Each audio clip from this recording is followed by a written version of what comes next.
Hi, everybody. Welcome back to my Hello. channel.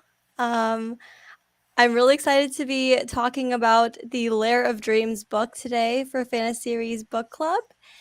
And we have Rachel from Let Me in the Library here today to Hello. discuss the book with me. Yay. So it'll be very exciting. Do you want to introduce yourself and your rating of the book and just your general thought? Sure. Yeah. Hi, I'm Rachel. My channel's called Let Me in the Library. I feel like it's been a while since we've done like fan series book club stuff, so it's exciting to get to talk about it again. But I really liked this book, Lair of Dreams. I know with the Diviners, I think generally across the board we were all around like a 4-star range, if I remember correctly.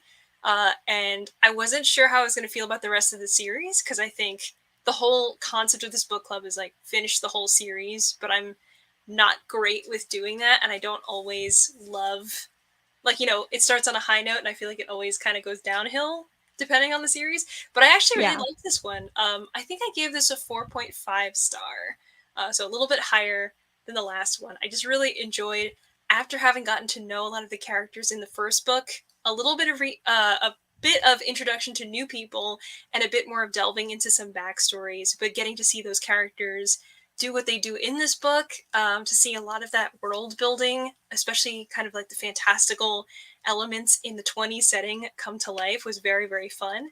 Not 100% a perfect book, but perfect enough that I was really enjoying it. And I think like near the end, I just kind of like sped through a lot of it. So it was great. I really liked it. Oh, I'm so glad to hear that. I also rated it a 4.5-star rating, Oh, hey, and okay. Well, this is just the two people on the live, so yeah. that's 100% success rating then. So that's 100% well done, Libba Bray. You've done it for us at this book club. That's great. Oh my gosh. What Yeah. was it about it that you liked the most, I guess you would say? I think I was definitely more emotional throughout this book. We can talk about that a little bit later, but I think that I really like the parallel between like the historical events that were actually going on around that time and how that's incorporated into this fantasy world. And it was just it was kind of, looking at like cold, like face to face, like with like the hard facts and really interesting POVs, but also there was just such a unique take on the story, and I was super surprised and Yeah, definitely there caught were a off lot of guard. things I was like, what? Like a couple of the things I guessed ahead of time, so I was like, okay. But so much of this book and like the story that Libba Bray decides to give us is pretty unpredictable. Like there's a lot of twists. Not like, a classic mystery where you go like, somebody got axed, so who did it? But it's more of just like something's weird is going on and we just don't know like why and what's causing it. And in this book, that's mainly like the sleeping sickness, but that's not even the main, like, that's not the only plot happening at the same time. There's so much happening. So it's very interesting to see like the moments where she chooses to drop some of those things. And I think like some of the things that we already saw as mysterious, questions, at least that I had from the first book, were things like with Blind Bill and like what's he doing with that whole situation and how different it is in this book than it was in the last book. So there's a lot of the stuff that I see like Libba Bray's building up over the course of at least these two books that I'm sure is going to eventually come to a head. I am nervous because I know what people say about the series where they're like, Yeah. Lair of Dreams is so good. The next book, Before the Devil Breaks You, is also very good. But then King of Crows, nobody likes that book. Oh my So gosh. I don't know what's gonna happen. But I mean, at least as far as this current book goes, if I didn't hear anything bad about the end of the series, I would just think like it's just uphill from here. You know? Yeah, it was definitely very solid, and you can tell that she, at least with the first two books, she really sets the tone for the next books. Like she's constantly building on these storylines that aren't explored necessarily in the first two books. So Yeah. there's just this constant wondering on what's going to happen next. Exactly. Yeah. But I think like she does a really good job of balancing that with the characters we already know, so it doesn't feel like so much of a departure from what we're already accustomed to, while still keeping it fresh and interesting. So good job, Libba Bray. I'm Yeah, impressed. truly. It's great. Yeah, and I'm like, I have a lot of other books on the TBR. Mostly it's like what's expiring next, or like what's due back to the library next, that dictates what I read in order. But I gotta say, I want to see what happens in the next book, like kind of right away, because I'm already in the middle of like the swing of things. Like I feel like I'm ready to get into the next one. So I don't know. I don't know. Yeah, I feel like there's something really nice about finishing a book in a series and just diving headfirst into the Into the next next one one. because you're still Yeah. kind of in that world. So I feel like if I take a long break between books, sometimes it can take 100 pages for me to really get in it again. Yeah. So I think also like with the types of readers that we see on BookTube and in the book community, like we're all people who read like lots of books, whereas like maybe the average reader would read a book and be like, "Wow, this was good. I'm just naturally going to read the next book because I'm reading one book at a time until I finish it. Then I just read it." And meanwhile, I'm like, freaking circus clown over here, like, which I had to put one down to pick another one up. I'll just add it to the stack. So it's difficult to like always stay with that story when you're also like, I read 5 books since then, so now I gotta read the net, you know. But I don't know, certain books like that, they scratch that itch where they really make you want to jump in. Not to say I haven't also read other books since finishing this one, but I was trying to be nice and wait so I didn't also ruin my thoughts for this show because I thought I might accidentally spoil something from the next book and get confused. So, without further ado, do you want to go into more spoilery territory? yes, so if you haven't read the book and you don't want to find out what happens, then probably don't watch the rest of this video. So I'm gonna put up my banner. Little spoiler. Oh, Spoiler big alert! spoiler alert. Okay, I love it. Okay, Ah, so where do we want to start off? hmm. That's a good question. I feel like typical live shows are always like, what characters do you like? What plots do you like? But I kind of want to just talk about like the big like mysteries and plot twists and stuff out of Let's the do gate. it. Yeah. Okay. So the main big thing in this book is the sleeping sickness, right? Which you sort of, understand within the first couple of like anecdotes that are told about the people who fall asleep. I think we open with one actually, where there are the people working on the train tracks, and they Mhm. start seeing like these weird creatures that are obviously like monsters and stuff. And they always just say like "dream with us" or dream with us" all over the place. And I think like I spaced this story out, so every time it happened, I was like, "Oh no!" And like it wasn't annoying, even though it's like the same phrase over and over again. So for me, I read this over the course of probably like a month or something like that until I hit that point where I was like, "I'm just gonna just finish it now." So every time one of those like little things happened, I was like, wait a minute, do we know this character? And then like very quickly I was like, this person's about to die. Okay, understood. Gotcha. And it's a lot like in the first book where we would see like these little excerpts of these people where you sort of started to know their story, and then very quickly Naughty John would get on the scene and destroy their lives. So I felt like it was similar in formula while still being like a very consistent thing of like the dream world is somehow linked up with this, and we have two characters now that can dream walk, which is very cool.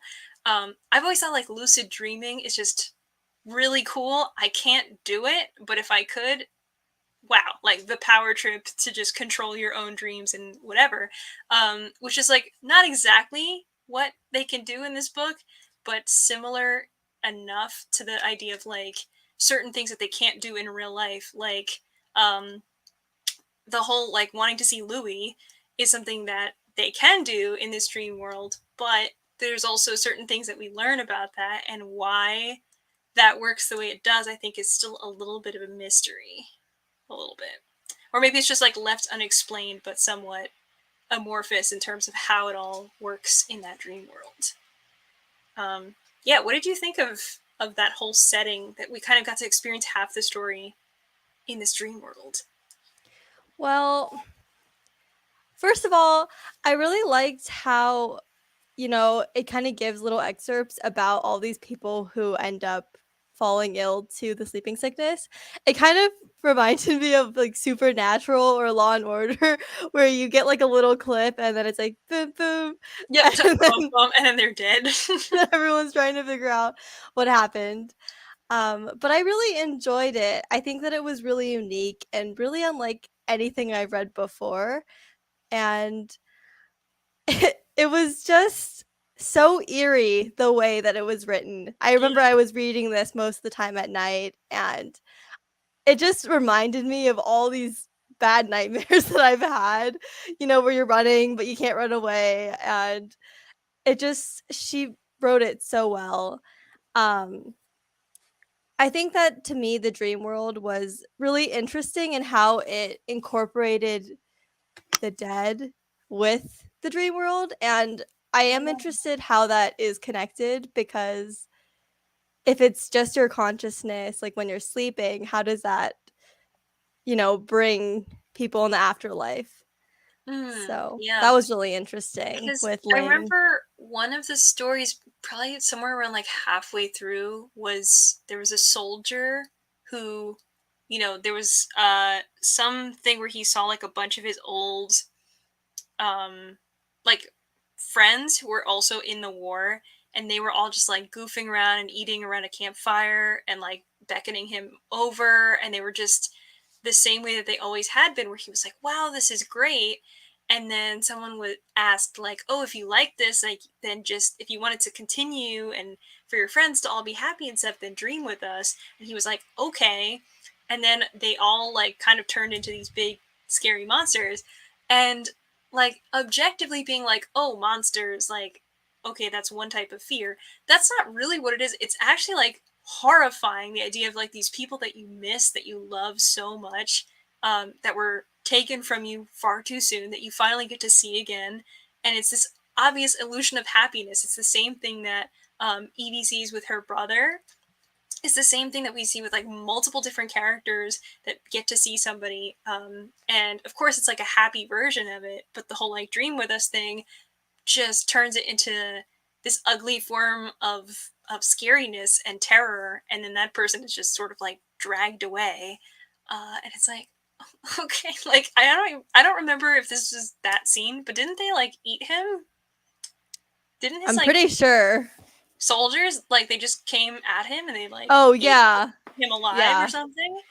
Yeah, so like Libba Bray doesn't play around. Like basically, like a lot of those events were all similar to that, but I think a lot of it was tied to the whole like finding the dead, um, because Ling was like from the beginning, like she was using the dream walking as like a divining ability to talk to the dead, right? Because that was when her friend was like, "Oh, like I need to find my dress," and so she went in to be like, where is her dress? And then the grandma was like, don't bother me about this stupid issue. But the whole thing was like, I can communicate with people who've passed on with this ability. So, you sort of get that like chilling moment near the end where it's like, Ling's always only been able to find the dead. And you're like, oh no, great, cool.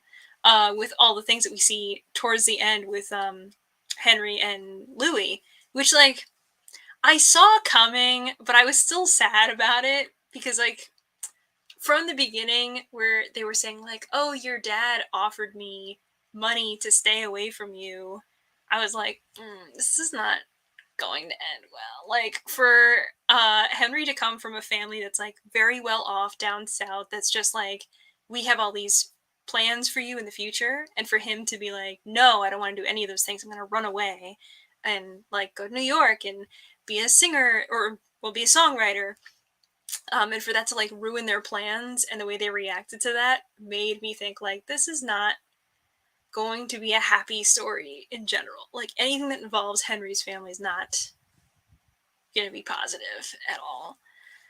um I hate to be right, in this type of scenario because I just wanted them to be happy and like Yeah. seeing it was so nice for like them to meet with each other again, but then to have the scene where Henry's waiting for the train, which like comes, but Louis never gets off, and he waits for the next train, and Louis never comes, and so on and so forth. And it's like, why didn't you come?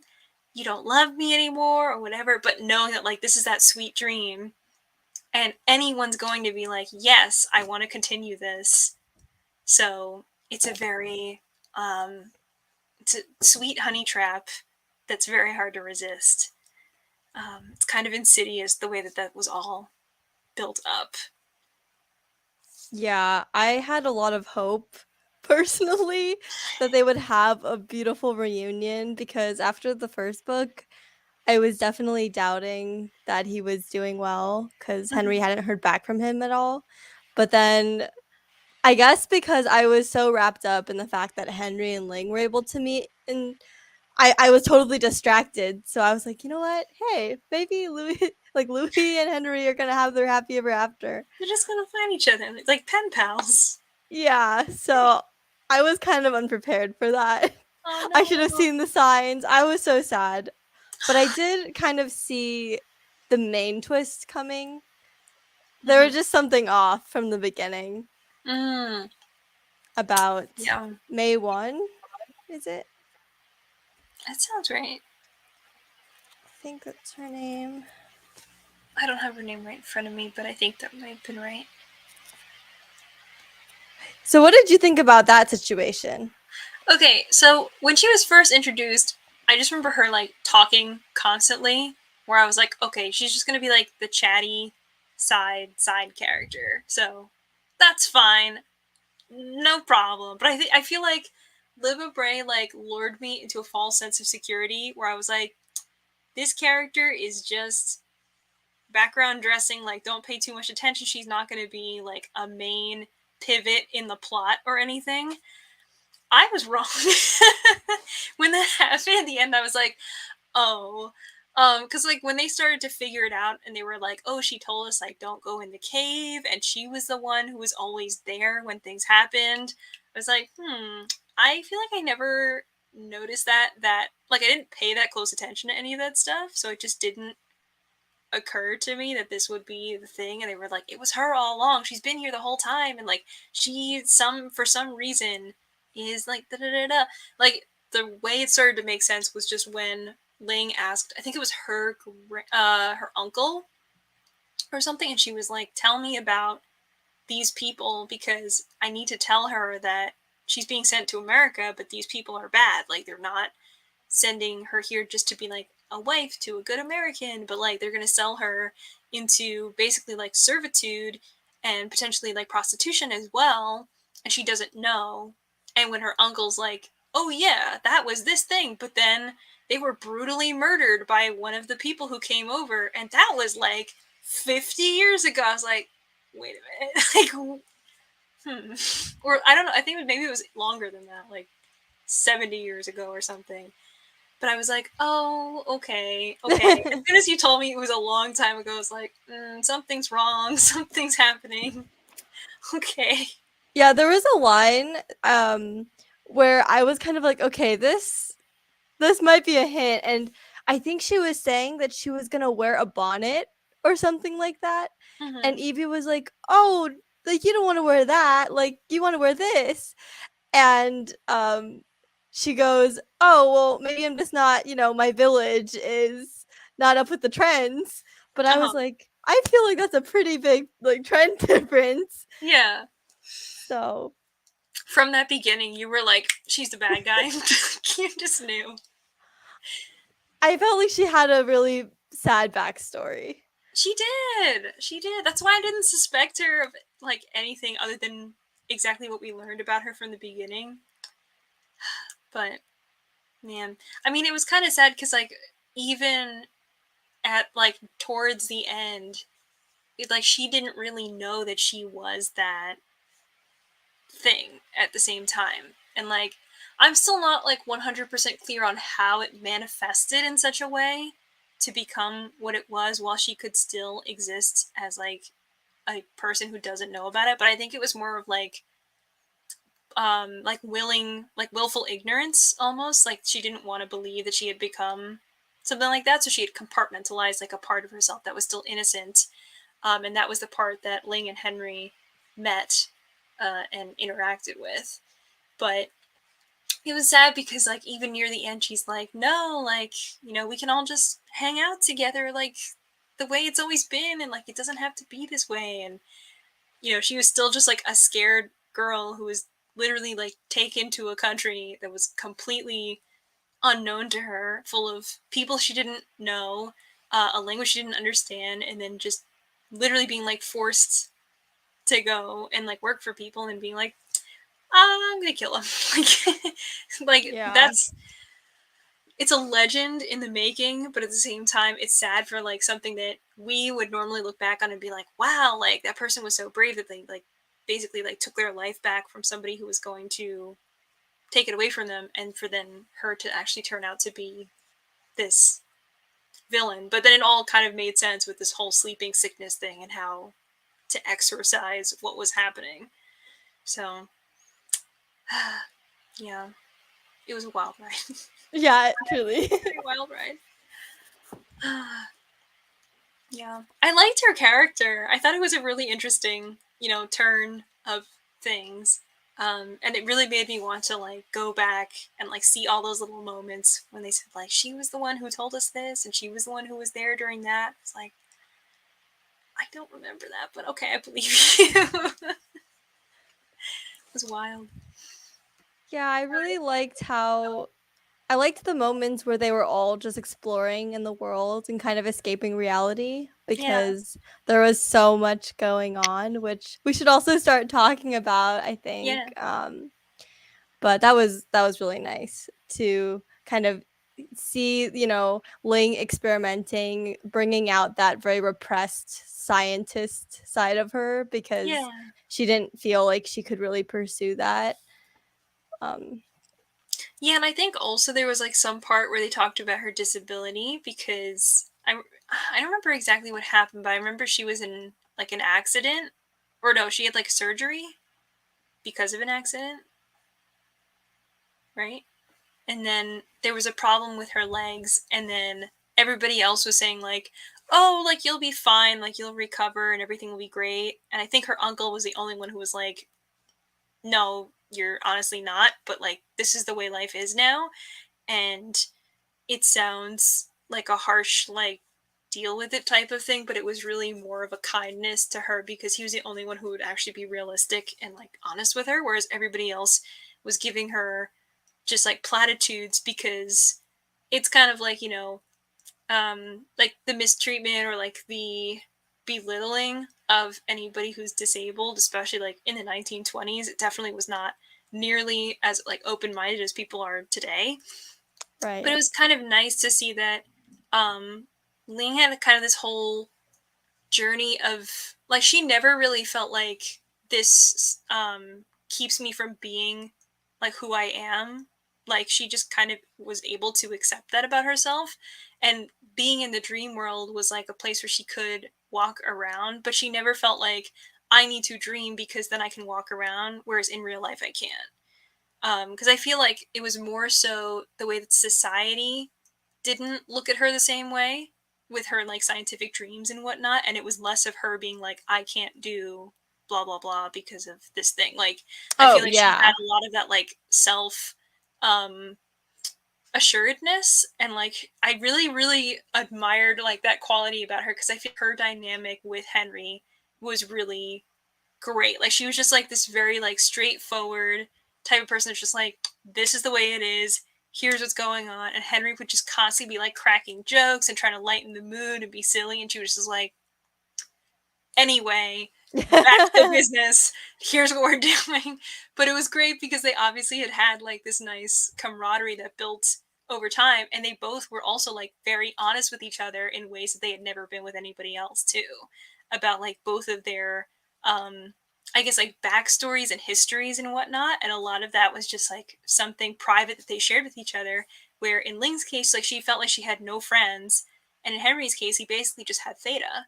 And like Mhm. kind of like Evie's group, but not nearly to the same degree of closeness. So it was really nice to see that because I think it could have been very easy to have Henry be like just a side character that we don't get to see very much. But I feel like this was very much like Henry's book. Like we Yeah. got to see so much about him. And I still like to follow the other characters, but I really loved like having him be better recognized for like his talents, to see that he really cared about like getting his music like, you know, out there and discovered, but in the form that he dictated. And they kept like trying to change his songs and saying no, but he still believed in himself, and he had like settled so many times and like let people put him down so many times that by the end, where he's like, I'm just gonna walk out, like you're gonna take my song the way it is or I'm leaving.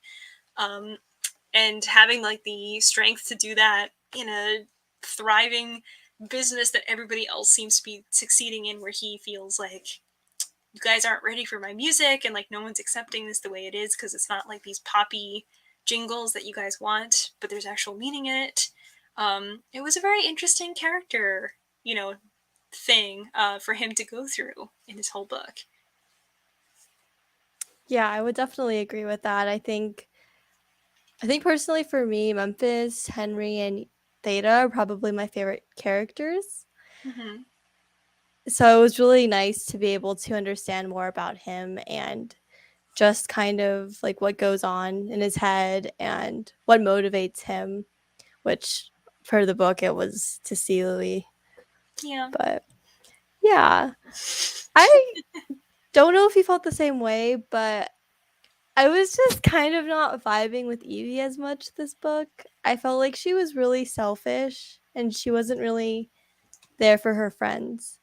And Yeah. I know that she has a lot of like trauma that hasn't been worked through, so I understand that, but also I felt a lot of empathy for her friends throughout the books because they felt like deceived or stood up.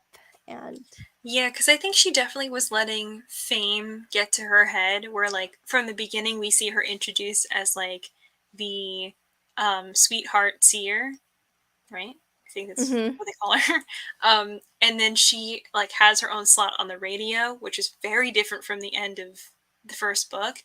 And then throughout the the rest of the book, like she's like vying for an extra slot on the radio. She's constantly like recognized out in public. She's like trying to get T.S. Woodhouse to get like extra scoops and stuff for her the way she did in the first book. But in this one, it's more of like, take more pictures of me and put me in the newspaper, and like don't bother me otherwise, and constantly like just fighting for press attention. And it just feels very vapid. Like I know that that's probably part of her character journey. So I wasn't really like as annoyed by it, but I definitely was less team Evie, I guess, in this book. Um, because like, you know, this is like a band of characters that are all you know, friendly with each other and generally support each other, and Evie in most cases just makes like a very selfish choice every single hour of every day and doesn't really think about anyone else. Like a lot of the stuff she does, it's like, how is this going to benefit me? And if it's not, you know, I get to go to a party and get drunk and socialize, and I'm not interested. So in most cases where people are like, hey, we have a real problem, like she would just show up like drunk, or she just wouldn't Yeah. come, or she would be at a party and they'd have to drag her away and they'd be like, well, fine, I guess I'll go with you. And I was like, if this was a real person in real life, you would have no friends. Like, not working. No, because none of her friends were at all like intimidated by like the stardom status, really. Like none of them were like, oh, I also want to be famous. Like I think Henry with his songs was more like, you know, I want my songs to be out there in the world, like this is what I've been put on this earth to do, is to make music and stuff like that. And it's less of like, I must be famous, Henry Dubois. And in Theta's case, it's like, I'm dancing because this is like what I've been doing to like basically live my life away from my super abusive husband. But it was never like, I'm gonna be famous someday, not in like a true sense. And Evie has 100% been taken in by that entire celebrity status that she's achieved, and fighting. I forgot what her name is, but like the more like Christian centric radio person who's like in a similar spot with her that always kind of has like a little backhanded comment for Evie. Uh, Sarah Snow. yes, Sarah Snow, yeah. And then near the end, where some people like run up and they're like, oh, "We're such a big fan," and Evie's like, "Yes," and they run up to Sarah Snow and they're like, "Miss Sarah Snow, we love your show so much," and Evie's like, "How dare people like shows that aren't mine?" I'm like, Evie, you do realize other people exist, right? Like other That is really people. interesting you bring that up because I feel like that's going to be a turning point in the next book. I I really see this like progressing into it becoming like a religious issue where if you're like a good American, like, abiding by the correct religious views, Yeah, then diviners are like the demonic or bad. something like that. Yeah. Yeah, yeah. Oh, well, I mean, that's the other thing we have to talk about this. I was shocked when they said, like, there was a flyer on the ground that Henry found, and, or, like, people were giving them out, and he was like, oh, I'll pass it along to somebody else. And it was like, um, courtesy of the Eugenics Society will Yeah. test you and see if you have diviner abilities. And, like, oh, parents, bring your children in, and we'll see, free of charge, if they have the special ability. And like I remember listening to that and being like and like rewinding like over and over again to be like, no, no, what? Like, oh my god. I did not see it like going in that direction, but I guess it kind of makes sense for the times where everything is like be a good American, like very like Cold War ish centric of like we have to be very very patriotic, and what does that mean? It usually means like excluding all otherness, really. And so for like New York to have a big boom of diviners is only a good thing for as long as it's a hot commodity, and then after that, it could very quickly become demonized, just like you're saying. So that's so interesting you say that, because I feel like it really fits in line with what we kind of saw near the last like quarter of this book. Yeah. And Uh, I think it also just explains like humanity in general. Like people yeah. don't like what they don't understand. And I think that specifically like when Evie was holding this pair of was it glasses that belonged Oh yeah, to her this brother. guy's friend that was actually her brother's, Yeah. she started freaking out and people didn't like that. They didn't like to see the other side of her Yeah, abilities. they They wanted wanted to see like the the very fun. yeah, like they wanted the very prettied up version because like everything she said on the radio was obviously like a canned response where it's like, "Oh, I have someone's handkerchief right here, and I can tell that you need to like pay more attention to your wife and like, definitely like take her out for that very fancy dinner and celebrate each other. Okay, and don't forget to buy this soap." Like that was her job, was basically just be like this very bubblegum pop, like happy newscasting type of voice, for all these little things that she was doing. So there was never like a like eyes rolled back thing of like, oh, your wife's cheating on you. Like, and she had that moment where she was saying like, you do realize like nobody wants to hear like whatever I actually have to say. Like everything I touch, I can feel the actual truth, but I have to turn it into something that's marketable, something that sells, and people don't want to hear what they don't want to hear. They only want to be like validated in the way that they're feeling, but in a more positive spin.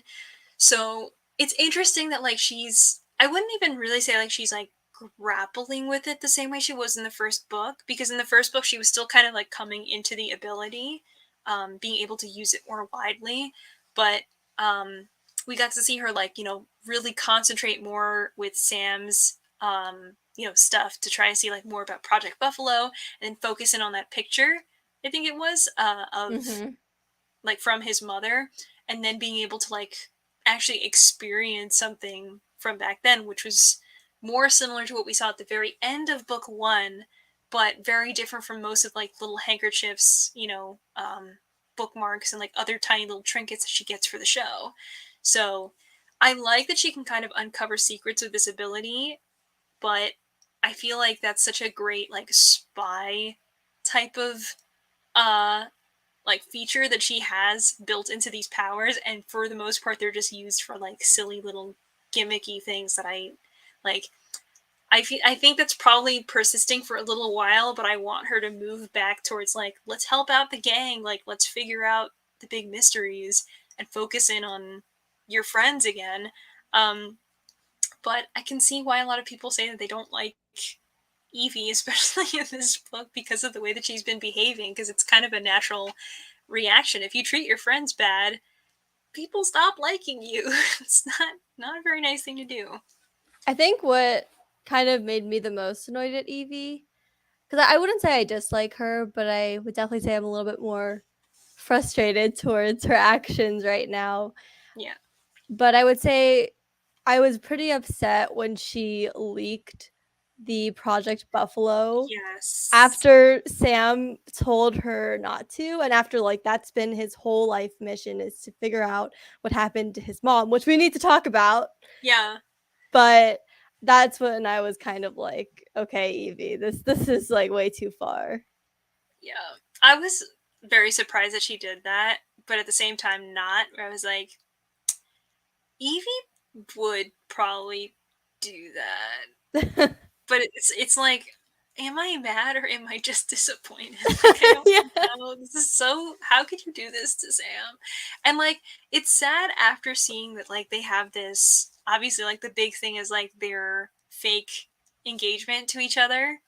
And that they are both catching feelings over the course of this fake engagement. So they're both like, I like them, but this is fake, but like I don't know. So it's like kind of a fun version of like fake dating, but at the same time with much more um I mean it's not as fun.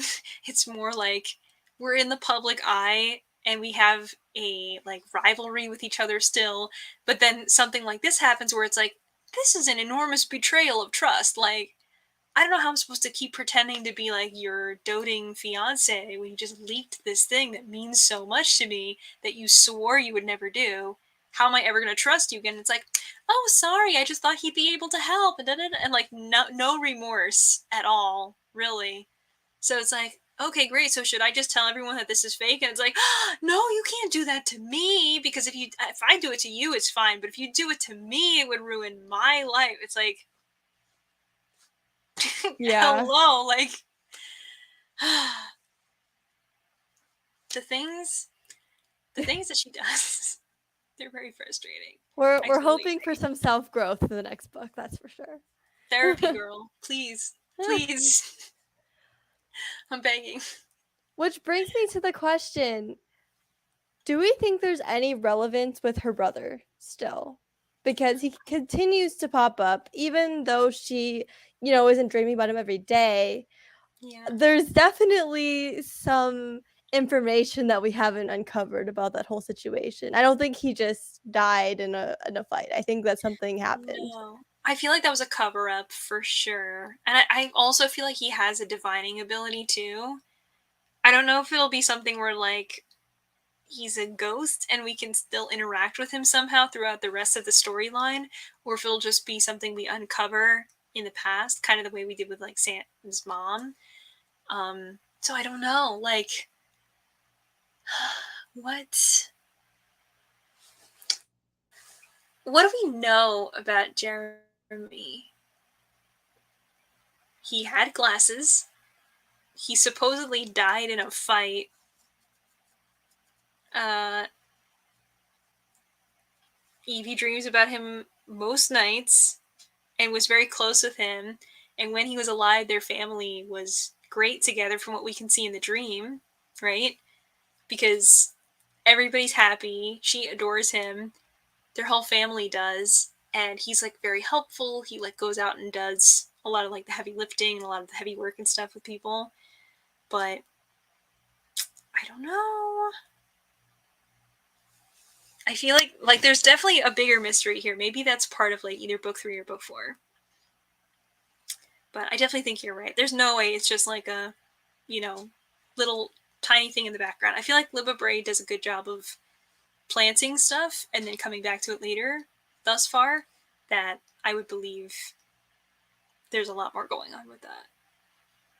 Yeah, I wonder if he's part of the like the number system they uncovered for Project Buffalo. Which, speaking of which, did you catch in the book how Ling had a number? Does she? I think so. I think What was her so. number? Okay, I don't remember. I don't remember that. I'll have to look back, but I'm pretty sure I saw like a dream or something, or like her name, and it had like a number with like New York next to it or something like that. Ooh. But I could be imagining it. This sounds vaguely familiar. I just don't really remember the details. I don't think I'll be able to find it right now, to be honest. I'll probably look again later. Oh, also, we've been doing this live for a little bit, but there have been a couple comments Oh, since okay, then, so yeah. we should probably click on them and say hi. So, Hello. hi! 40 minutes into the live. I Hello! know. Hey, we were just having a good We were conversation. just chatting, having a good time. Yeah, it was a really good book. I could see why it was your favorite. Yeah.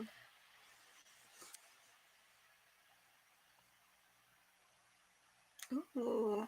Oh my Okay. gosh. I feel like the special editions are so pretty. They're beautiful. They really are. Is the Fairy Loot one the one that Christine had that she showed us? I believe so, because I think she was saying she got them. Yeah, I think she got them, and those are the ones that, like, if you open the flap inserts, or, like, the insert paper, like, on the book, then that has, like, the illustrations of the characters. And at the time, I remember looking at for Lair of Dreams, and we were like, who's that? Because, like, there's a Chinese girl, but we don't know who she is yet. We were like, is it someone we know? And we were trying to think of every character possible, and if you literally just read, like, 2 chapters, you're like, it's Ling. So it's like, Yeah. we just didn't read it yet. Uh, but yeah, they're super pretty. Aw. Well, hopefully you don't mind all the spoilers, because I feel Yeah. like we're not taking any prisoners here. I hope you enjoy it when you do pick it up. Yeah. Uh, so sad. Yeah. I was definitely getting a little teary. My boyfriend was staring at me because I was making a lot of like exclamations. I was like, "Oh, oh no. Aw." And so he poked his head in the room, and I couldn't cry under the Just pressure. So sniffles. yeah. Like, uh. Oh, okay, yeah. Why May? I think this is right. Yeah, that sounds right. Mm. Yes, oh my gosh. Yeah. Probably my favorite couple. I love them so much. I really feel for Theta. I I'll be really upset if at the end of the fourth book they're not endgame. They Because have to be. There's no. Who else? I was about to say, like, unless one dies. And I was like, I can't stomach that thought. No. yeah. They're endgame. They have to be endgame. If anybody makes them not. If anybody, aka Libba Bray, doesn't make them endgame, I'll fight. Like, no. It's okay. Well, I saw They I belong saw on together. Pinterest, we'll just like take pieces of paper and we can like rewrite on top of the book. So Just right on top of like, and they lived happily ever after, and nobody died, and then just rip yeah. all the rest of the pages out.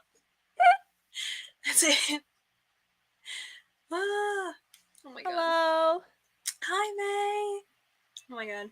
I was like, I also felt so much for when like Memphis is like, I saved up all this money for weeks to take Theta out, and then everybody was looking at him weird, and they were all being very rude. Where they were like, "You can't be here," or I forget like what they said, but they were like very extremely rude to him, obviously because he was black, and then also because he was dating a white woman. So it was like the pressure of things. It looked like the pressure of all that was getting to Theta, but it's just like in reality, she was just like, I love him and he loves me, and it gets me so excited that I'm going to accidentally burn something and show off my diviner's powers. So it's literally not even like other people are looking at me. Because you know Theta's the type of person who's like, I don't care. Like, I Yeah. don't care if you try to, like, be mean to me, like, good luck, because nothing can phase me, no.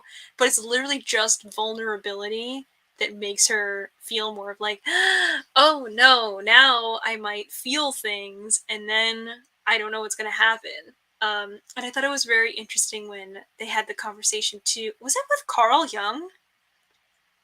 I think, like, at the museum, but they were saying like, oh, there's like some type of people, and then they like have a phoenix of fire and, like, you know, fire heat abilities or whatever, and then she accidentally like knocks something over and his coat Yeah. catches on fire, and she's like, I'm sorry, like, oh no, and he's like, oh, don't worry about it, and just like pats it out. But I thought it was interesting because they said like that page was page 144, and then later on, I know that number came up again near the end of the book with something else that happened. Yeah. I'm trying to find it, but it's a pretty thick book, so It's a pretty big book, to be fair. yeah. But yeah, I also really like that scene a lot. I think that it was heartbreaking how Memphis was trying to impress her so much because I think he said that he knew that she hung around people of this class and nature, and the waiter who stopped him was calling him out because he was in a rush to run after Theta, Oh and yeah. so the waiter accused him of trying to dine and dash, which Oh is yeah, that's right. so Yeah, where he's like, oh, offensive. you didn't pay yet, or like, oh, you're trying to leave, and it's like, no, no, no, I'll be right back, and it's like, yeah, like, I'm gonna believe you with the. Yeah. And I think like there was something also with like getting your coat checked or something in the beginning, where like a white couple walked in and like there was no problem with them, but then something to do, it was either coat check or like something to do with like their first entry, like just walking into this place. But then when Memphis walked in, then the person at the coat check or something like also gave him a really dirty look, and Memphis was like, just don't react, be pleasant and bland, and just say like, thank you, sir, and don't like cause extra emotions or anything to rile up, because that's when people start becoming really violent. So it's like, it's very sad because that's just like the reality of it. But Mm-hmm. um, it was interesting to like see it all, uh, you know, like be duality, like have some kind of duality to it that's not just like a basic misunderstanding that you would see in a story where it's like they think this but they think that, and it's a stupid thing where you could just communicate, and instead it's something where like Theta's like, I literally can't tell you about this ability that I have, and then Memphis is under the presumption that it's like she's not comfortable being with me in this setting because of the way people look at me. So I thought that was pretty interesting that it happened the way it did, but that they could kind of like make up with each other after the fact because they both still love each other. Yeah. So, end game, I swear. End game or else. Or else. So Sarah Snow. I had to remember that. It sounds like a superhero name, doesn't it? Or like yeah. a like undercover thing. I don't know why I think of the Hunger Games, like President It's Snow. right there. Yeah, it does. I mean, yeah, literally. Sorry, my mom's trying to get a Metro card from me. Oh no, it's okay. Just take it. Make sure it's the right date. Okay. um. Anyway, yes, this too. Yeah. I think this is about, Yeah. it's about Project Buffalo. Mm-hmm. Okay, yeah. Oh wait, no, it's about when the girls run up to Sarah Snow, and Oh, oh, then oh, yes, yeah. Evie's like, "What?" She's like, oh my god, not me.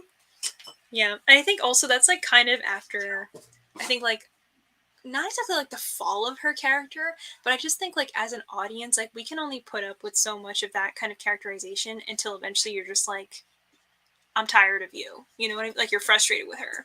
And I think like for so much of this book, we see her behave kind of badly for a while, and then near the end when they're like, we have to go into this crypt and like deal with, or like go into the dream world and everything like that. and she just shows up drunk, like, what's the problem? Like, where's the party? And you're just sort of like, sober up and buck up and get into the dream world. Like, we have to do something, like, right now. Can you just wake up and use your abilities finally? Like, do something. And it's a point of, like, you kind of just want to, like, reach through the pages and shake her, because you're like, this is important. Like, this is not like a silly little thing where you can just blow it off and it doesn't matter. But, like, Henry's life is in danger. So is Ling's, except this group doesn't even really know Ling. So even worse, she's kind of on her own. And then there's a person who is most equipped to help by, like, divining and, like, being able to, like, see stuff. And she just, like, not blackout drunk, but close enough that it's like, can you just get a grip? Like, please. So I think by that time, like, you as a reader have, like, at some point just gotten frustrated enough with Evie that also, when that scene concludes and that drama is over, for her to just go back to the way things are doesn't really make sense. Like, she has to have some kind of, like, fall from grace to some degree, at least in the reader's eyes, for it to be like, no, like, you're not just going to be the sweetheart seer and we're just going to say, like, everything's great again. But it's like, we should reckon with what you've been doing and how you've been acting at this point. So that's, I feel like that's foreshadowing. At least that's what I Yeah. think. I hope that at least, like, she has a lot of character development, because I think between the jump from book 1 to 2, we saw her, like, rise to fame. I'm not saying I want her to, like, completely fall from grace, but I feel like there'll be enough of a shift between 2 and 3 for it to be like, she hadn't seen Jericho in a long time in this book. Things had obviously changed with, like, Sam. We barely see Mabel in this book because Evie just doesn't hang out with her that much anymore. And with Theta, like, she blows her off all the time, and it's like a real explosion of the group, if you will. Like, everyone just kind of, like, moves away from each other in general, and so I need them to be a unit again. Like, I'm hoping that happens in book 3. I think it will be, because at the end they're all together, I think, in the museum, Yeah. and William walks in with Sister Williams. Is that right? No, sister. Oh my gosh, what's her name? Walker, Sister Walker. Walker. Walker. Yeah, yeah. And she's like, "Oh, everyone's here." Like, oh my god, the whole gang's back together again. Like, oh. So I And think Memphis just that, like, Sister Walker? Like, what? Like, why are you here? It's like, yes, the colliding of worlds. I'm excited for that. yeah. Speaking of, like, Sister Walker and Memphis and stuff, so, like, that all kind of comes back to Isaiah and the stuff with Blind Bill, which I don't know. I've been, like, ruminating about since the start of this book, because at the very beginning we saw Blind Bill had more so, like, risen to a point in their family of like, higher respect, because he had supposedly saved Isaiah's life in the first book, when he was actually trying to, like, drain him of his abilities or something, basically so he could be more healthy. And he's so frustrated because Memphis has a healing ability, but he refuses to use it on anybody because of his own trauma that's linked to the last time he used that ability, before this whole story began. So it's just like, it's sad, because it's like, I feel like in that position it makes sense for his actions to be like, I want to be healed, I want to be better again, so I'll do whatever it takes. But at the same time, like, he's now, like, grown very close with Isaiah, and he's, like, sort of like a father figure to Isaiah at this point. Like, he provides him, like, comfort and stories, and he, like, lives with him practically. Like, they talk to each other every single day. And then still there's a point in the story where it's like, Blind Bill thought for a minute, like, should he do this or not? But then he ultimately made a decision to, like, hurt Isaiah to the point Again. where, yeah, again, where Memphis would have to show up and heal him so that he could have that healing power as well. I was like, how does this work? I don't know. But it's still like, it's a bitter, I don't know, like, it's a very bitter tragedy type of thing to, like, see him be in like a position of like kind of having betrayed them a little bit, like with what happened in the first book of hurting Isaiah, and then to like rise up to a point of power where you're like, nobody's going to talk about this. And even though you know he's not like a great guy, over the course of the book, you see that he has dimension to his character where you're like, okay, like I don't think you did the right thing, but I see why you think the way you do and why you do what you do. And so you have a little faith, like maybe he'll realize, like, this is a child, like, don't hurt this child. And then he makes the same decision again. You're like, God damn it. Like, no, like, Yeah. somehow I believed a little better of you. So, and then of course, again, they're like, we don't know what happened when Isaiah got hurt again. And he saves him again. And they're like, Blind Bill, you are a saint. It's amazing. And I'm like, this man is the Yeah. perpetrator. Like, he's the bad guy. So, what do you predict? Like, what do you think is going to happen regarding his character in the next book? I think Blind Bill's eventually going to sacrifice himself for Isaiah at some point. I think it's going to be like his repentance for what he's done for like to Isaiah 2 times now. I don't think they'll do it a third. Or if they do it a third, like something really bad would happen to Isaiah where like he would die or something, which I think is too sad.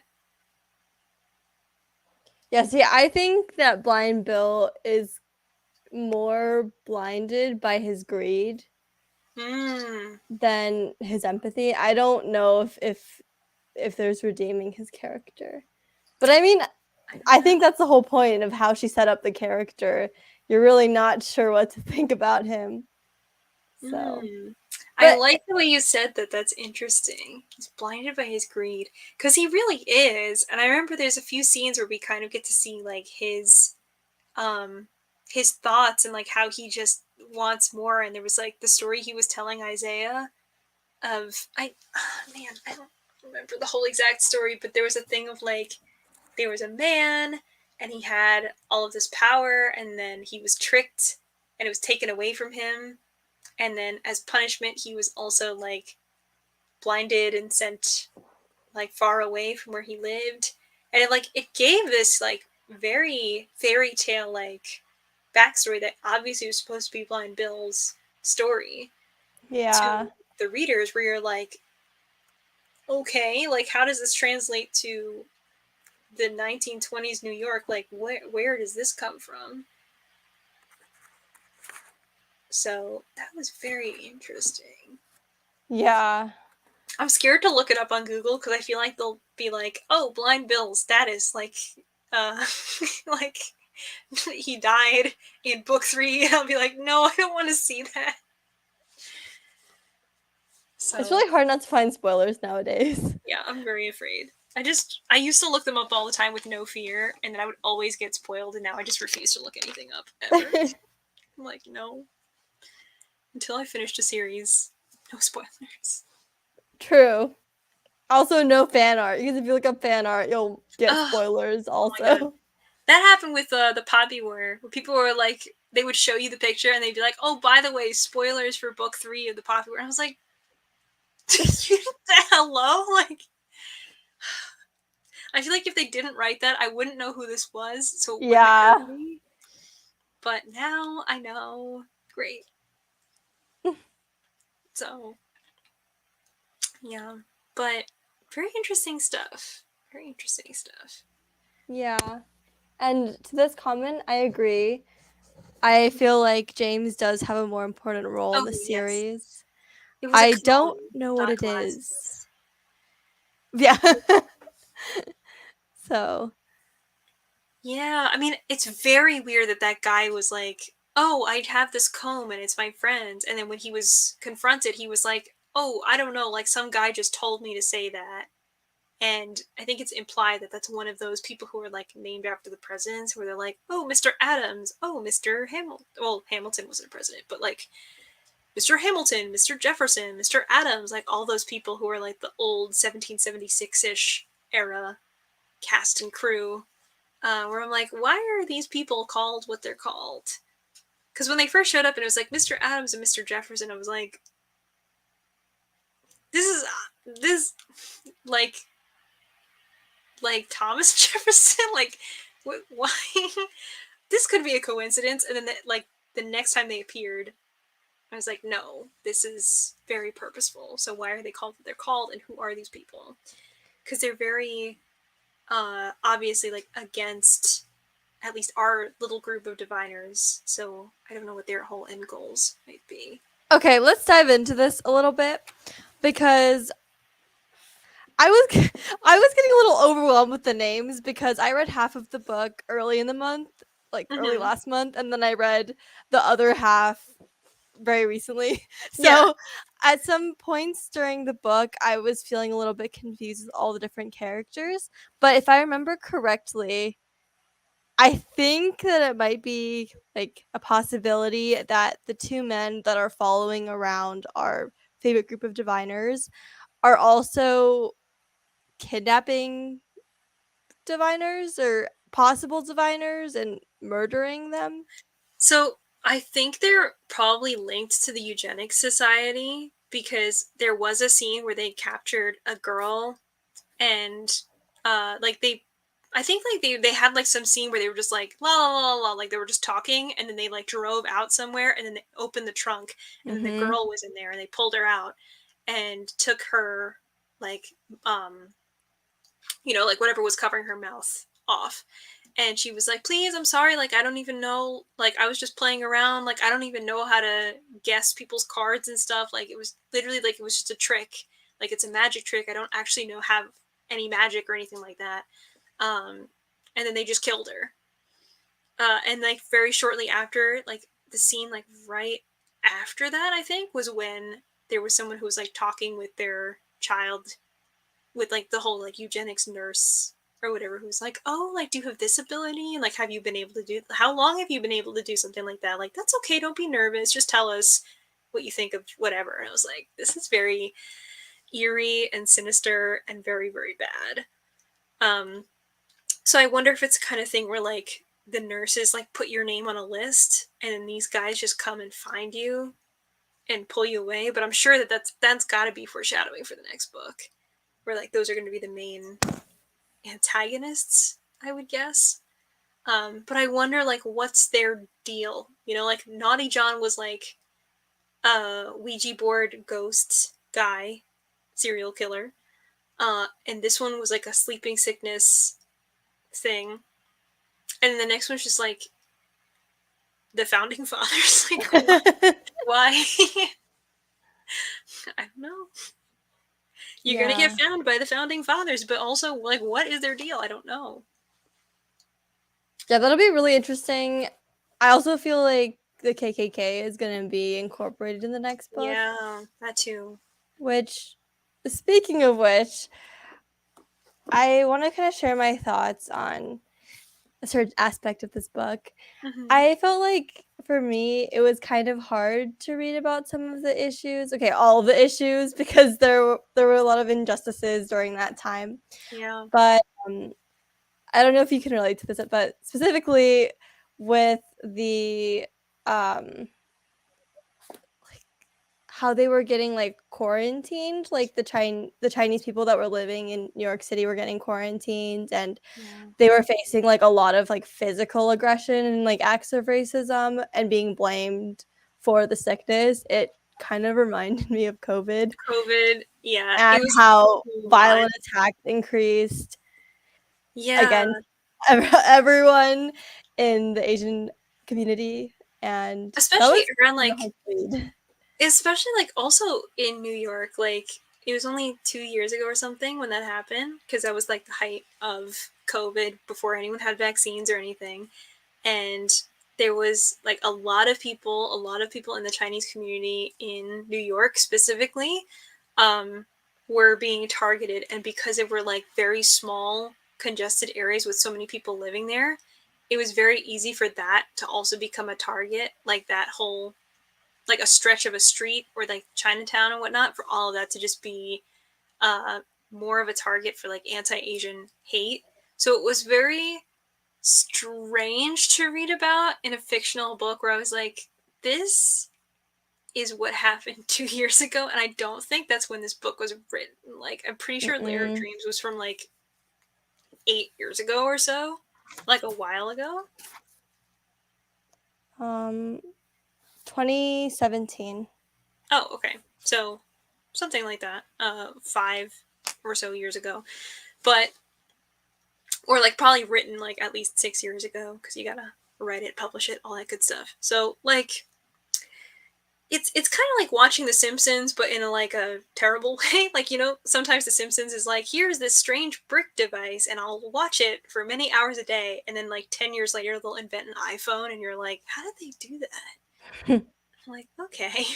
But reading about it, I was very like shaken for a second, where I was like, this is the same. Like, this is definitely odd to read about, and I think like it's it's a rare case where an author can pull something like that off without it being very um like so extremely off-putting that like you don't want to read the rest of the book, I guess you could say. Like, there's definitely plenty of books where it's just difficult content, so it's going to take you a while to get through it.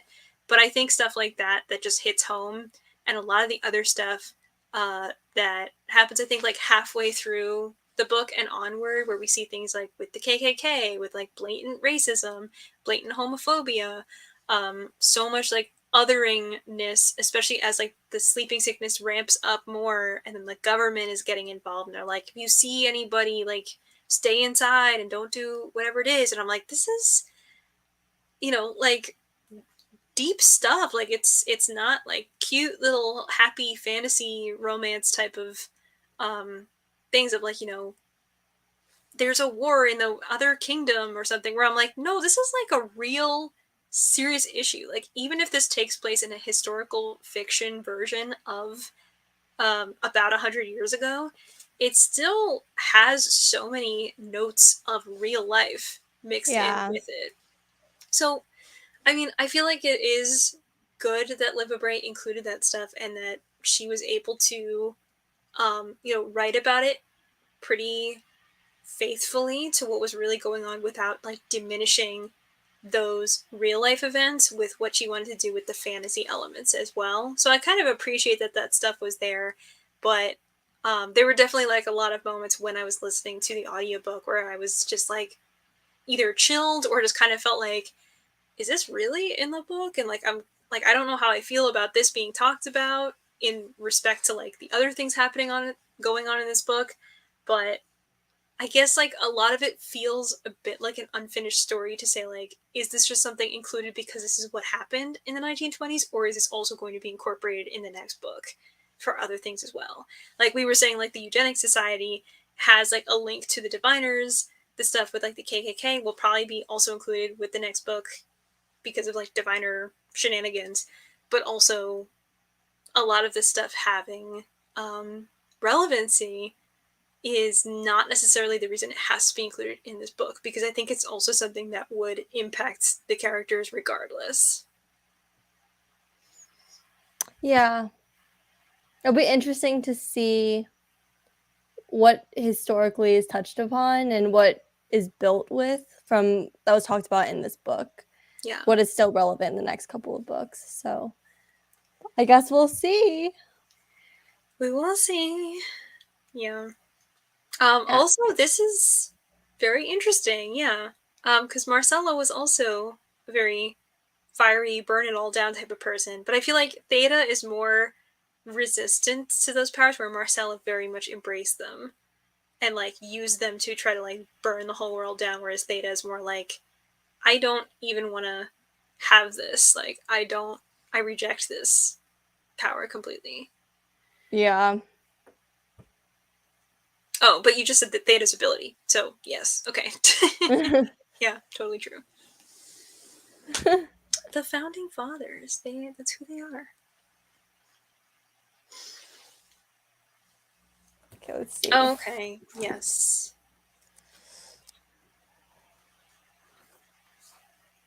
We'll patiently wait for the live reading. Hopefully.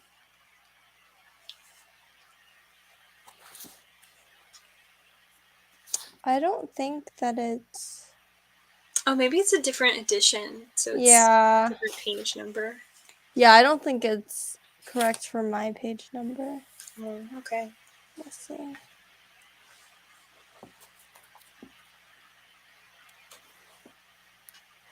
Okay. Okay. I'm trying to think. I know there's. Okay. What did we think about Miriam? Sam's mom. I remember there was a scene near the end. I think it was like Mr. Adams or something showed up and was like, "We know where your son is." And she was like, "That's impossible because my son's dead." Right? Was it Mr. Adams? I, No, it's the Shadow Man. oh, okay. Okay, so a shadow man. I figured the shadow men were related to the founding fathers. It's so confusing. Okay.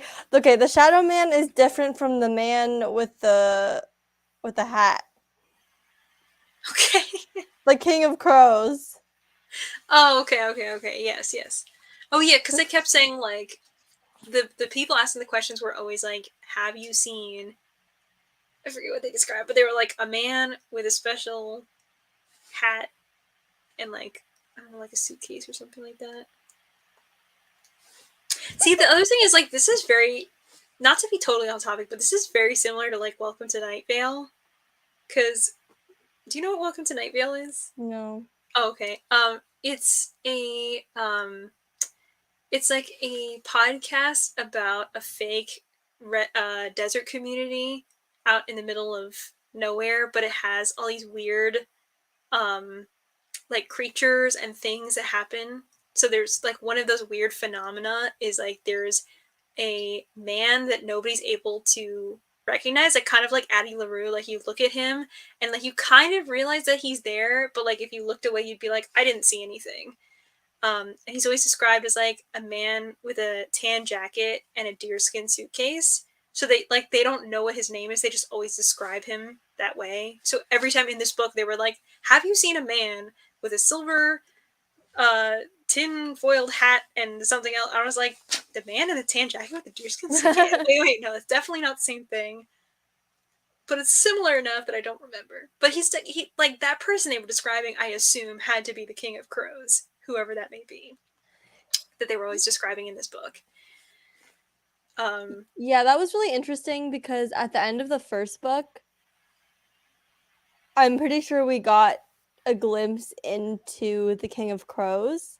mm, And so I was positive that he was going to be somehow related to this specific Lair of Dreams issue. mm-hmm. But I don't feel like he was talked about very much. Like it was just kind of people are seeing him in their visions or their dreams, but you don't really learn anything else about him. So I'm thinking that maybe the next book is going to be mostly about him. Yeah, because I think he was described as kind of being like the devil, or like somebody said like the words like something before the devil breaks you or the devil breaks you, which is the name of the next book. So Oh. I think he is the devil or something like that. And this has been like Libba Bray like dropping hints throughout. Like it's it's like he's the big bad. Like he's gonna be like the big bad guy, but we had to have like a few little like Naughty John, and then like this scary version of May, and then now, or maybe like an extra little one of like the KKK and the founding fathers or something, and then eventually like the King of Crows. Um, but so okay, so I don't know if it was the King of Crows or not, but a shadow man was talking to Miriam and was like, "We know where your son is," and she's like, "I don't have a son. He died." And they're like, "No, his name's Sam, and he's dating. He's about to be married, and he's gonna marry this sweetheart seer, Evie O'Neill." And then she's just like, and like kind of gives away that like that is him. And don't they kill her? I don't think so. He takes away the heater. And it's like it gets pretty Oh, cold okay, yeah. here. Oh, okay, you're totally right. I don't know why. I had this vision in my head of them, like, shooting her or something, and I was like, I don't remember that in enough detail, but you're right. It was just they were kind of threatening her, and I thought it was going to get very violent, and then they just took the heat away, and they were like, it gets very cold around here these days. Let us know when you want to Yeah. talk. And took it away, and I was like, okay, that's at least not as, like, violent as I thought it was going to be, but still very threatening. It's very cold. Um, so I'm sure she's going to be, like, another little, like, POV that we get to see every once in a while. And I think, like, she has to be still in hiding somewhere for some reason with Project Buffalo, but has been, like, found out and taken to this secondary location that she's being questioned at. So I would have to imagine, like, all the stuff that Evie saw in her vision, which was, like, all of those people, they've also all been, like, either taken away and are in, like, a similar holding cell type of location, or maybe disposed of potentially if they didn't have enough value to them. But I wonder why they're, like, specifically after Sam. Because I know, like, Project Buffalo's been his thing that he's obsessed about because of his mom, but I feel like he has closer ties to it than he realizes, and that's very important to these people, and that's why they were specifically like, we know where your son is, so tell us what you know. And that would explain also why she was telling everyone that he was stupid, basically, Yeah, to because deter he's, like, them from. trying to make it seem like, oh, he doesn't have any, like, anything worth exploiting, basically. Yeah, exactly. Hmm. Oh, also, okay, what did we think of the end with Theta when she receives a flower and she thinks it's from Memphis and it's Oh, like, but it's "Hey, really like, buddy." I found you. Ugh. Okay, so to recap, I actually don't really remember, but did she end up killing her husband in the first book or did she just wound him and like run away? I feel like we thought maybe she killed him, but we weren't like, she wasn't sure, because she was saying, like, if she just, like, regular, like, ran away, he would have probably, like, hunted her down and found her, which was why she, like, ran so far to New York and then changed her name and changed, like, her profession. I think she changed her hair as well, and, like, just Yeah. completely tried to make herself unrecognizable, and was finally able to come into her own in New York City. But I just remember, excuse me, I remember the scene was, like, he was basically trying to, like, assault her, and she, like, burned him, but we didn't see him, like, die. So it was sort of implied that, like, either he was, like, very no, I think it was implied that, like, he got burned really badly and he wasn't able to find her because she just ran so far away, and maybe he was wounded so much that he wasn't, it was like she wasn't worth the trouble or something. But now it seems like that's not the case, and he followed her all the way to New York, and now he's here. So it's like, I think, like, next book's probably going to be more like Theta and Memphis centric, because I think Oh no.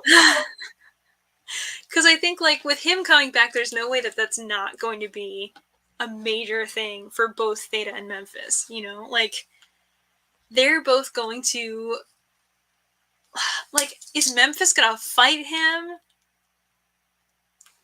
Oh What's gonna my gosh, happen? I'm so scared. I'm so anxious to start the book now.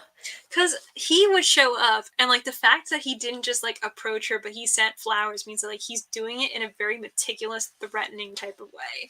And I think there's a reason Theta's scared of him, because it's like, there's definitely the trauma there, but it's also, like, what type of person he is. Because I don't think he's just purely, like, a brute, but the fact that, like, he showed up and did what he did makes me think that he's more like, um A little like, because he's, like, sadistic. lurking, like, yeah, he's, like, very sadistic, but it's like he's lurking around every corner, like, you don't really know where he is. And, like, he knew where she would be so that he could send those flowers. So that's even scarier, where it's like he's waiting to make his move, like he's deciding when's the right time to unveil himself, and then I don't know, like what he thinks he's gonna do, because he's gonna get burned again.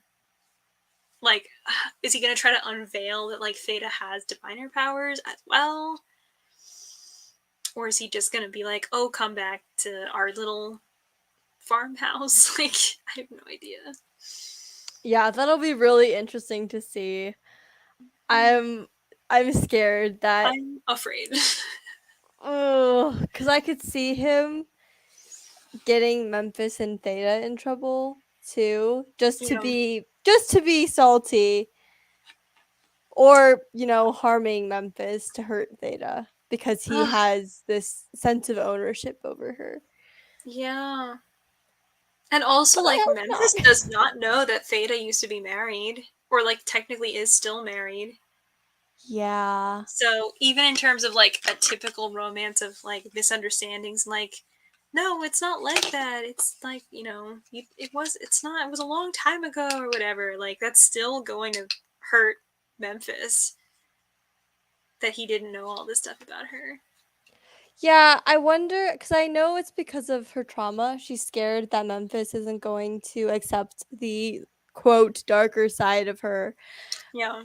but I'm hoping that they're able to just open up about everything Yeah. because I feel like he's been pretty open with her, right? Like I about don't his remember. healing. I don't remember if he said everything about the healing, because I thought he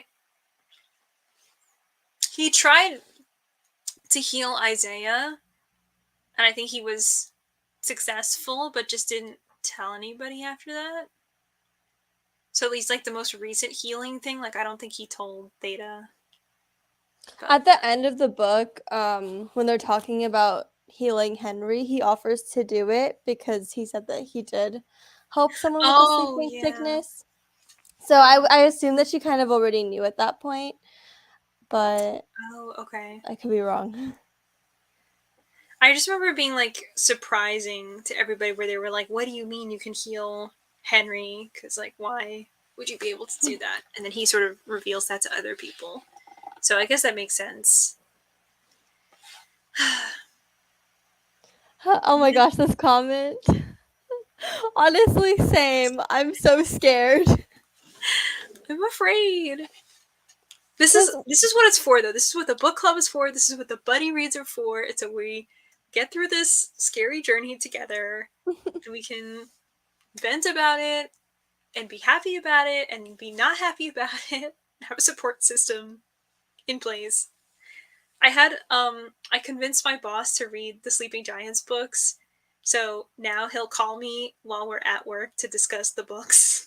And I'm like, I get it, because you want to have that like support person. So that's what we're here for. You know. yeah, we It's can not all like be upset together. we can all be sad together. We can all We'll be write scared of one Libba Bray copy of a together. book and then we'll send it out if we need to Yeah, provide. we should make t-shirts that just say I'm scared of Libba Bray. That's it. Oh my gosh. I Oh, can't that wait to means reread it with you either. It's going to be fun. man, that means it was very shocking or exciting or pivotal or something. Yeah. Ah, oh my god. Okay. Am I more or less afraid now? I don't know. Yeah. I think excited. I think I'm definitely more scared of the last book, but Yeah. I'm Well, really interested. I don't know if it can like ruin a great series. Like if we don't like the last book, I don't know that would like ruin the whole series necessarily, or if it would just be something where we're like, that never happened. Just ignore the Yeah. next book. I think personally for me, the only thing that could ruin the series would be if they killed off one of my favorite characters or made it so that one of her couples could never get together. You're It, already like it, half crying thinking about it. Where you're like, Memphis and they have to be together yeah. forever, forever. And I honestly really ship Sam and Evie too. Like they definitely have Yeah. chemistry. They have So, to be endgame because I think when we were doing the first Diviner show, I don't think I was uh able to like really say anything during the show because that was when I was sick.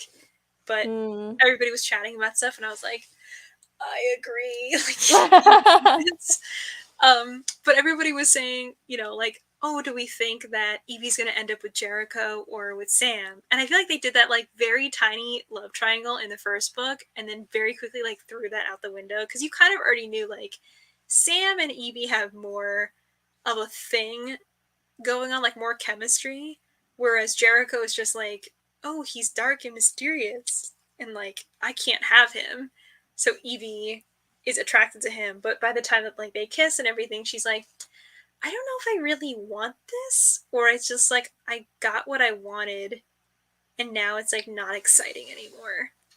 I mean, the mystery goes away because she already knows everything about him by the end of the first Yeah, book. and so she's like, well, anyway, uh, and then by this book, she's like, Jericho, who I don't even want to see him ever again. And I'm like, it's not even like they dated and broke up and it's awkward. She just like stopped ever seeing him after they kissed like one time.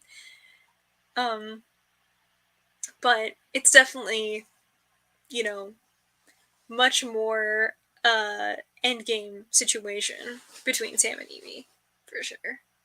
Yeah. Okay, do we think okay, like predictions.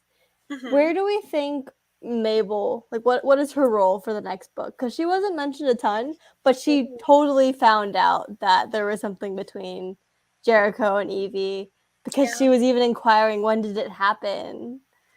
Yeah. So I mean, I think that's going to continue in this book, and also because she and her parents are activists, I think they might also be included with what's happening with like the like potentially new like uprisings or like protests and whatnot, or of like just generally seeing violence.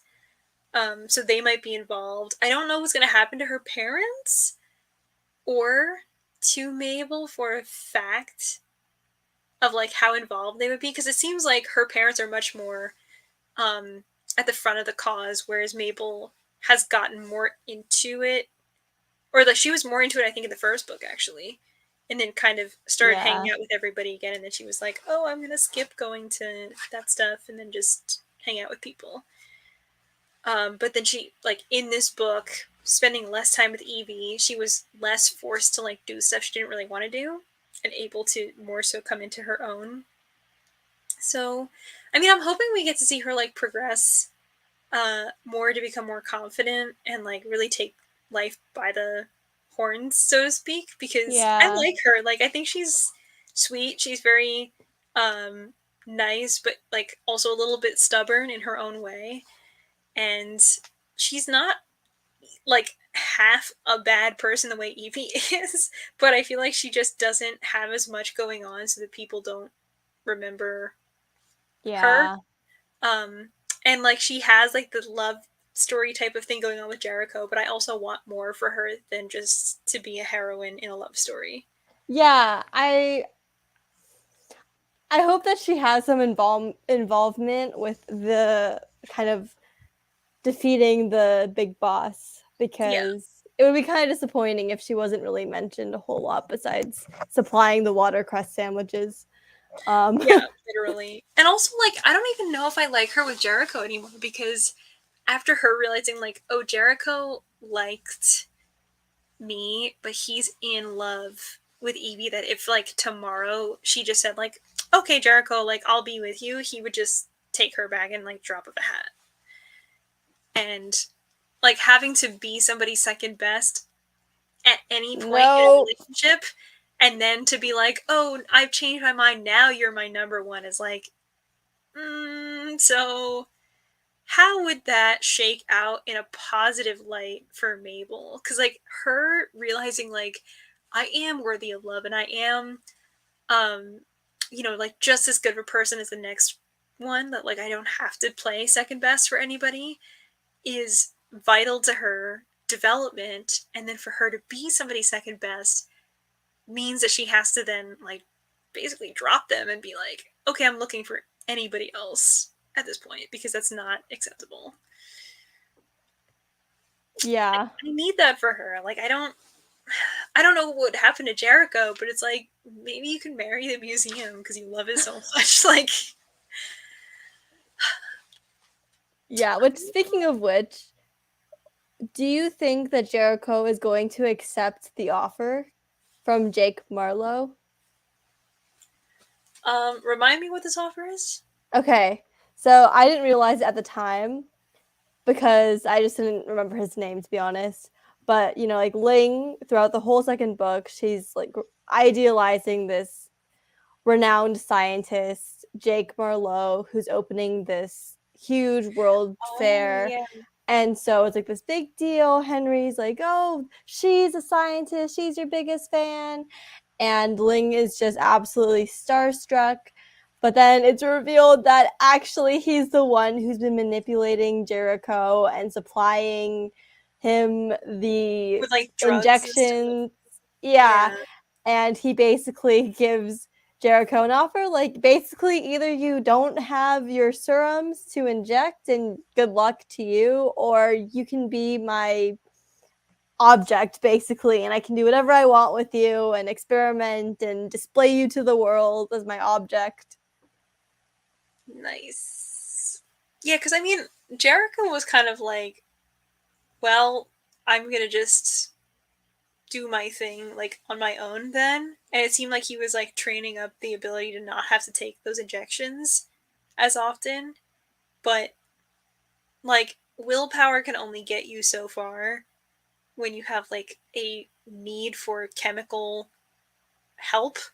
So I feel like naturally he has to eventually take Jake Marl's offer, but I think he's going to not go down without a fight at the same time. Like my ideal version of this would be like, okay, Jake, I'll go along with it, and then he'll like take as many injections as he needs, and then also like sabotage Jake at the same time and get away from that whole scenario. Like that's what I want. I don't know if Yeah. he's gonna be able to do that because I feel like Jericho's not that type of person necessarily. Like he talked back more than I thought he was going to in that interaction. Now that I remember it, but at the same time, I don't feel like he's the type of person to like think so far ahead of like, okay, how can I trick this person to get the things that I want? Because he's just more like, but that's against the rules, and like that's not the way we do things. And I'm like, Jericho, don't say that out loud because you're ruining. Okay, you're ruining everything. Which actually, you know what? That reminds me of something in the first book because that was when they were all together at somebody's like house or something, and they basically had to get out of there. And Sam and Evie made a ruckus, and they basically were like, "I can't hide it any longer. Like we're seeing each other, and like we're just crazy for each other. So we had to go off into this room." And Jericho was like, "That's not true." And they were like, "Don't obvious, just play along, like for once, just." So interesting um, little bit of foreshadowing that we had there for what was coming in this book. Yeah. But I don't know. I'm pretty excited for the next book. I'm really excited too. So I think that we haven't decided yet on the dates for the third and fourth book live show, but I think they're both going to be in early December, I think. We'll have to double check and we'll post everything on the Discord, but I'm really looking forward to reading the next couple books and discussing it. And possibly we can do sprints Yeah. between and yeah, get some reading done because I've literally, this is the only book I've read in the past month. I've been slumping hard. So, Rachel, I Oh need some no. inspiration from you. I'll give you some manga recs and then we'll get you through it. I would love that. I would love that so much. But is there anything else that you want to talk about? I feel like we covered so much. There's so much in this book. They're thick books. It's hard Yeah. to get everything, but um I don't think there's anything else. There's nothing else that comes to mind for me in particular, but I'm sure we'll have lots more to talk about for the next book because I feel like everything's ramping up and like all of our predictions from this live show and stuff might or might not come true in the next book, so I'm really excited to see what happens. Yeah, it'll be really exciting to see. Either exciting or nerve-wracking. I'm But scared of Libba Bray. yeah, In conclusion. agreed. uh, But when reading, always feel free to post in the Discord channels because we can discuss the book there and either be sad together or super excited. Um, oh my gosh, this is the pressure. This is what happens. This is what gets me like motivated to read wow. whatever it is. But that's not a lot of time for a 20-hour audiobook. Yeah, that's really impressive. You have to be like very diligent too. Diligent. That's the word. Diligent. What am I talking about? To get that done. I was just gonna say our Discord channels have been opened already for oh my god. I'm looking at a different book and that's not what it's called. I'm trying to make sure I don't mess up the name. Um Before the Devil Breaks You. That's what it's called. So they've been open for a while for Before the Devil Breaks You, but because we're sort of like, you know, we've been sort of moving along with this read along for this particular series at a bit of a slow rate. I think we'll also open up the other channels for the last book, The King of Crows, relatively soon as well, which we'll also announce in the Discord when that comes. So if you haven't already and you somehow just stumbled onto this live, join the Discord. It's a fun place. We chat, we talk about the books. It's great. You can let us know what your thoughts are and join us for the next live show and we'll announce where that is. Yeah. Yeah. Okay, well, without further ado, thank you everyone for coming to this live show and really diving into all kinds of miscellaneous topics about this book. And I'm really excited to see which of our predictions are going to happen and what Libba Bray is going to come up with for the next book. So scary. So Thank you, terrifying. everyone who attended. Thanks for coming, everyone. Thanks for chatting with us. And we'll see Bye. you. Bye.